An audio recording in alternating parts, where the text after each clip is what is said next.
피로가 풀리지 않고 지속된다. 아침에 일어나서 몸이 자꾸 붓는다. 주기적으로 체중이 꾸준히 늘어난다.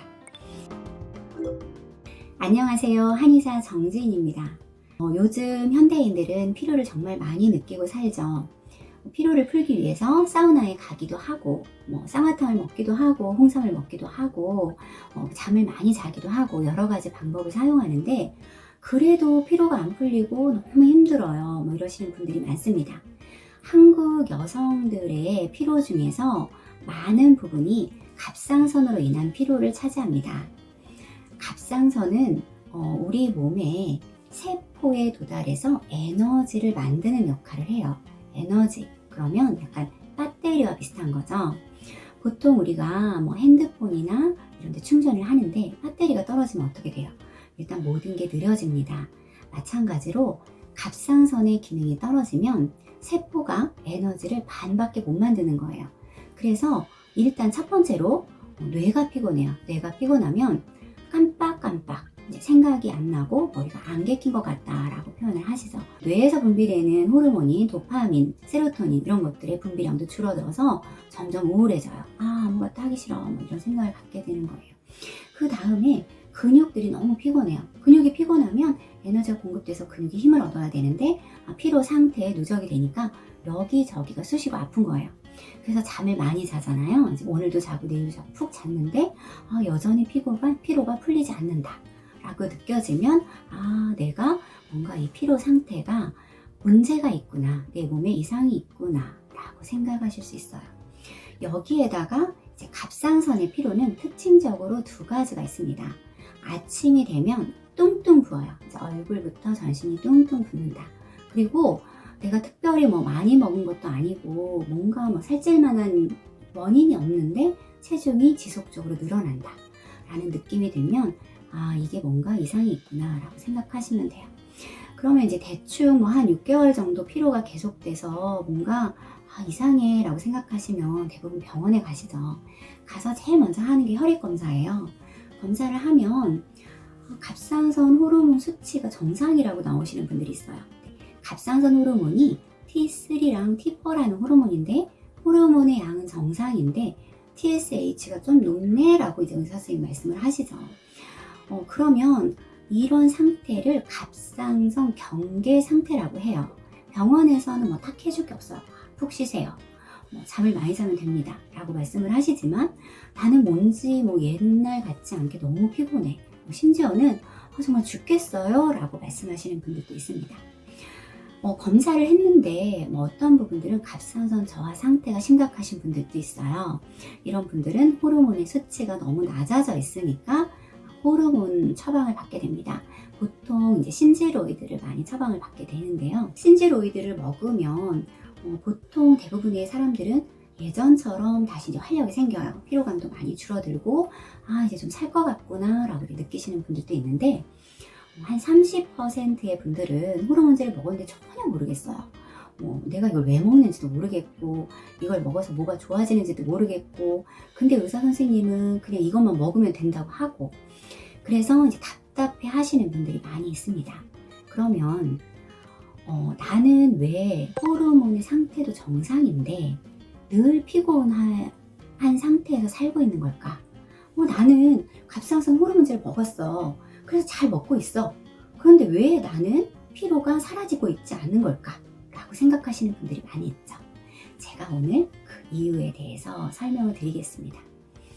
갑상선 호르몬은 내 갑상선에서 분비가 되는 거죠. 그런데 내 갑상선이 왜 이런 상황이 되었을까요? 그걸 생각해 보셔야 돼요. 일단 갑상선은 스트레스에 민감합니다.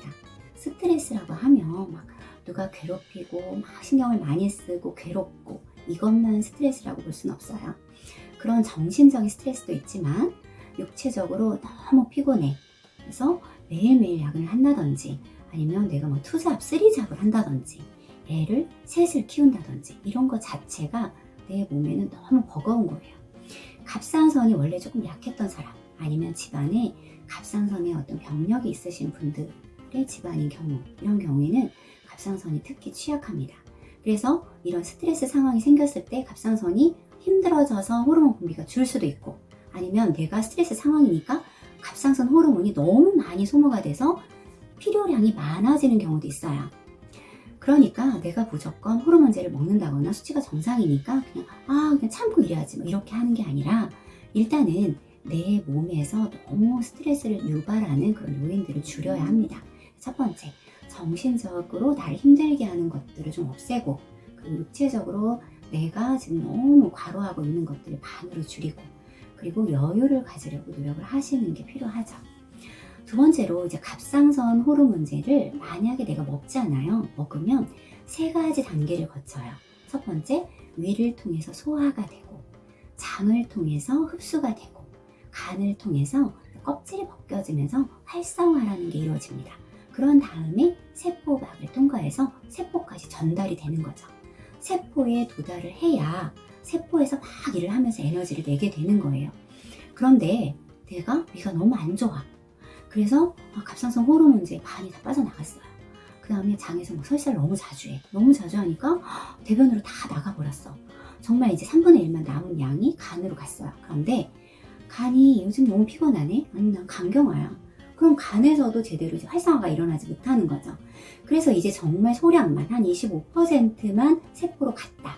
그러면 나는 정말 정상적인 갑상선 호르몬제의 25%만 사용을 해서 에너지를 내게 되는 거예요.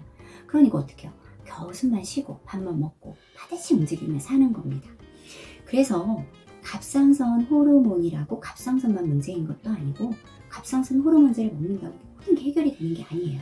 나의 몸에 뭔가 갑상선 호르몬제를 제대로 활용하지 못하고 있는 문제가 있는지 한번 살펴봐야 된다는 겁니다. 얼마 전에 이제 멀리 경주에서 환자분이 한 분 오셨어요. 20대 여자분이셨는데 좀 마른 편이고 굉장히 추위를 많이 타시는 분이었어요. 그런데 내가 3년 동안 갑상선 호르몬제를 먹었는데 정말 피곤해요. 이제는 정말 죽겠어요. 일을 못 하겠어요. 뭐 이런 식으로 말씀을 하시는 거예요. 얼마나 힘들면 그 멀리에서 여기까지 기차를 타고 오셨겠습니까? 그래서 제가 이제 진맥을 해보았죠. 진맥을 해봤더니 위염, 만성위염, 거기에다가 하루에 3번, 4번씩 설사를 하시고 스트레스만 받으면 그냥 바로 설사. 그리고 늘 몸이 이제 냉하니까 내 몸을 덮이는데 에너지가 너무 많이 드는 거야. 늘 기력도 없고. 그래서 제가 일단은 위를 치료하자. 그래서 위염을 치료하고 그 다음에 설사를 안 하게 하고 전신에 에너지를 공급시키면서 몸이 따뜻하면서 체력이 좋아지도록 처방을 했어요. 그러니까 내가 먹었던 갑상선 호르몬이 100% 세포로 도달해서 활용이 되겠죠. 처음에 한 달은 모르겠대요. 한약을 먹었는데 원장님 뭐 설사도 안 하고 좀 위도 좋아졌는데 피곤한 건 모르겠어요. 2달이 되니까 원장님 너무 좋아요. 이렇게 기력이 있었던 적이 없었어요. 뭐 이런 식으로 말씀을 하시는 거예요. 생각보다 굉장히 빨리 호전이 되었죠. 이와 같이 이제 나의 어떤 다른 곳에 이상이 있는가라는 것을 한번 점검해 보셔야 합니다. 마지막으로 갑상선이 세포막을 가야 하는데 갑상선 기능 저하증 환자들 공통적인 특징이 부종이라고 했잖아요. 이 부종이라는 것이 세포에서 만들어내는 찌꺼기예요. 약간 끈적끈적한 찌꺼기들이 세포 사이에 끼어 있는 거예요. 이런 것들이 다 끼어 있기 때문에 갑상선 호르몬제가 세포막을 침투를 하지 못해요. 그래서 다 그 안에 걸려져 있는 거죠. 그래서 이런 부종과 그 다음에 이 부종으로 쌓여있는 나의 체중을 줄여야 하는 겁니다.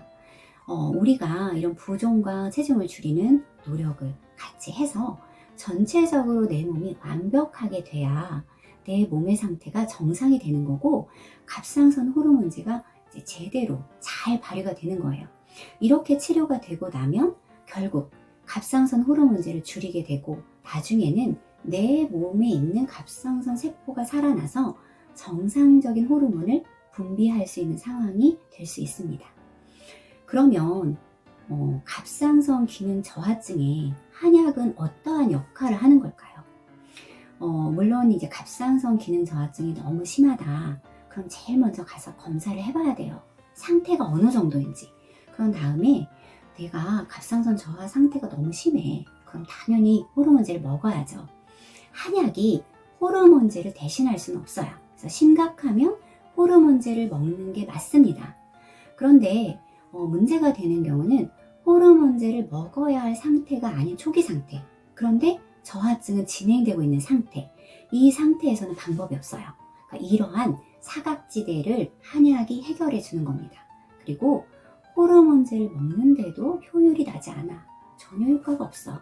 그러면 이런 환자들이 정말 갑상선 호르몬제로 효율이 오를 수 있도록 치료를 하는 것이 한약의 역할이죠.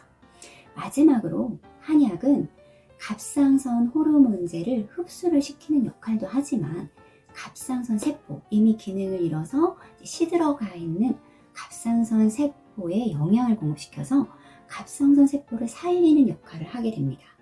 그래서 한약을 복용하게 되면 갑상선 호르몬제를 훨씬 더 많이 도움을 주게 되고, 그리고 내 몸에 있는 갑상선이 다시 살아나서 정상 상태로 갈 수 있도록 만드는 역할을 한다. 이렇게 생각을 하시면 되겠어요.